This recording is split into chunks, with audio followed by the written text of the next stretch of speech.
Dorian n'était pas seulement belle, elle était magnétique. À l'université de Brazzaville, tout le monde connaissait son nom. Pas à cause d'une invention, ni d'une distinction académique. Non. Son nom circulait pour d'autres raisons. Les étudiantes la craignaient. Les étudiants la désiraient ou la détestaient. Les professeurs, eux, certains l'évitaient, d'autres se laissaient doucement aspirer dans sa toile. Depuis sa première année, Dorian comprenait les règles du jeu. L'intelligence n'était pas toujours ce qui faisait monter les notes, encore moins dans cette université rongée par les intérêts, les regards sales et les promesses de rattrapage contre faveur discrète. Elle n'était ni naïve, ni perdue. Elle était volontaire. Elle jouait avec le système, et jusqu'ici, le système lui obéissait. Le professeur Malonga, en droit constitutionnel, avait commencé à l'appeler tard la nuit, au prétexte de corriger ensemble ses copies. Le docteur Mavinga, en psychologie sociale, glissait des enveloppes dans ses cahiers, juste pour qu'elle vienne le remercier. Même le doyen Dicot lui avait un jour glissé « Si tu veux un stage au ministère, tu sais quoi faire ». Et elle savait. Mais cette année-là, un nouveau professeur fit son entrée. Il s'appelait Monsieur Dossou. Un homme calme, mince, toujours vêtu de noir, souvent silencieux, et étrangement effacé. Il enseignait une matière étrange, philosophie ancienne et cosmogonie africaine. Un cours optionnel que personne ne prenait au sérieux. Du moins, jusqu'à ce qu'il parle. Dès sa première séance, les étudiants furent happés. Sa voix était grave, posée, presque envoûtante.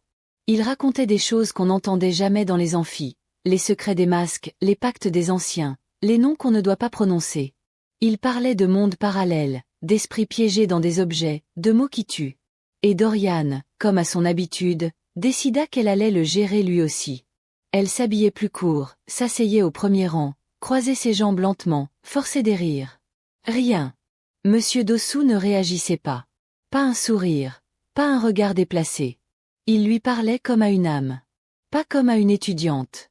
Ça l'agaçait. Alors elle fit ce qu'elle n'avait jamais fait avant. Elle força la main. Un soir, alors que tout le campus était calme, elle alla frapper à son bureau. C'était dans l'ancien bâtiment E, un couloir presque oublié, où l'on n'enseignait plus depuis longtemps. « Entrez », dit-il, sans même lever les yeux. Elle entra, sûre d'elle. « Prof, je voulais vous parler, en privé. J'ai un souci avec mes notes. » Il ferma son livre lentement, puis releva les yeux vers elle. « Tu crois être venu de ton propre gré ?» Elle cligna des yeux. « Pardon. Ce que tu cherches ici, tu le trouveras. Mais pas de la manière que tu crois. » Il se leva. Lentement. Et sans dire un mot de plus, il posa ses doigts sur son front. Tout devint noir. Elle se réveilla plus tard, seule, allongée sur un banc à l'extérieur du bâtiment. Le lendemain, Dorian n'était plus la même. Elle venait en cours, oui. Mais ses yeux avaient changé. Il semblait fixer des choses que personne d'autre ne voyait. Sa voix, autrefois douce et séductrice, était devenue grave et lente. Et surtout, elle ne souriait plus. Les anciens professeurs qu'il avait connus commencèrent à avoir des problèmes. Malonga tomba gravement malade. Il disait qu'il entendait des murmures dans sa salle de bain. Mavinga fut retrouvé enfermé dans son bureau, criant que des yeux le suivaient depuis 3 nuits. Le doyen Dicot démissionna sans explication. Certains affirment qu'il a vu marcher sur l'eau un soir de pluie. Dorian, elle, continuait de venir en cours. Mais plus personne ne lui adressait la parole. Une rumeur naquit. Dossou n'avait jamais été engagé officiellement. Son nom n'apparaissait sur aucun document.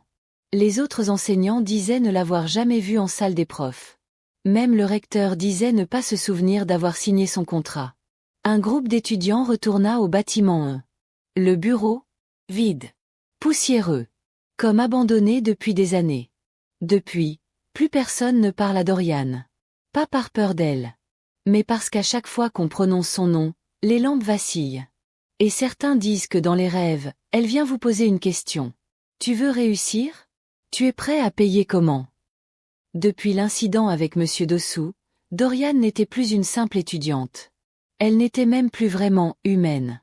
Elle assistait encore aux cours, assise au fond, silencieuse. Mais autour d'elle, l'air était plus lourd, comme si elle dégageait quelque chose que les autres ne pouvaient pas expliquer. Même les surveillants évitaient de lui parler. Le doyen, lui, faisait semblant de ne pas la voir. Un jour, un étudiant curieux, un certain Kevin, passionné de vidéos occultes, tenta de la filmer en cachette pendant un exposé. La caméra a brûlé entre ses mains. Il fut hospitalisé avec des brûlures aux doigts. Il répétait en boucle. Elle m'a regardé à l'intérieur. Il y a quelqu'un d'autre. Ce n'est pas Dorian. Des semaines passèrent. Et puis, un mail étrange arriva dans toutes les boîtes de l'université. Une seule phrase. Ce que vous ignorez ne vous sauvera pas. D. Ce jour-là, les cours furent suspendus. Ceux qui osaient encore poser des questions à Dorian disparaissaient ou sombraient dans la folie. On disait que certaines nuits, on entendait sa voix venir du toit de la bibliothèque, murmurant des mots anciens, dans une langue oubliée depuis des siècles. Un assistant en informatique, croyant à une blague, accéda à son dossier universitaire. Il trouva un fichier intitulé « Échange de dettes, contrat validé ». À l'intérieur, un seul document, vide, mais signé de son sang. Il fut retrouvé le lendemain, recroquevillé sous un bureau, les yeux ouverts, la bouche cousue de fil noir. L'université décida d'agir. Un comité secret fut mis en place. Le doyen Dicot, revenu après un mois de silence, rassembla 3 anciens prêtres initiés, des anciens professeurs devenus féticheurs à la retraite. Ensemble, ils préparèrent un rituel. Le plan était simple. Piéger Dorian, découvrir ce que Dossou avait laissé en elle, et si possible, rompre le lien. Mais on ne piège pas ce qui n'est plus entièrement de ce monde. Le jour du rituel, alors que le soleil se couchait rouge sang sur Brazzaville, ils l'appelèrent dans une salle scellée au sous-sol du bâtiment A. Des symboles furent tracés, du sel noir répandu, des chaînes sacrées posées en cercle. Dorian entra. Calme. Sans peur. Elle s'assit sans qu'on lui dise quoi que ce soit. « Tu sais pourquoi tu es ici ?» demanda le doyen. « Oui, répondit-elle. Vous croyez encore qu'il reste quelque chose de moi à sauver ?» Le silence tomba. Un des anciens murmura une prière en langue congo. La lumière vacilla. Le sol trembla. Et Dorian se leva lentement. Ses yeux n'étaient plus noirs. Ils étaient vides. 2 trous sans fin. Sa voix résonna, profonde, avec un écho multiple. Vous croyez parler à une fille. Vous parlez à ce qui a traversé les âges. Vous parlez à l'accord. Elle a payé. Moi, j'ai signé. La salle explosa en cris. Les chaînes s'envolèrent. Les murs suintaient du sang. L'un des anciens tomba raide, le cœur arrêté. Un autre s'évapora, littéralement. Le doyen fut projeté contre le mur et sombra dans le coma. Et Dorian. Dorian marcha hors de la pièce, sans se retourner. Depuis ce jour, plus personne ne l'a revu.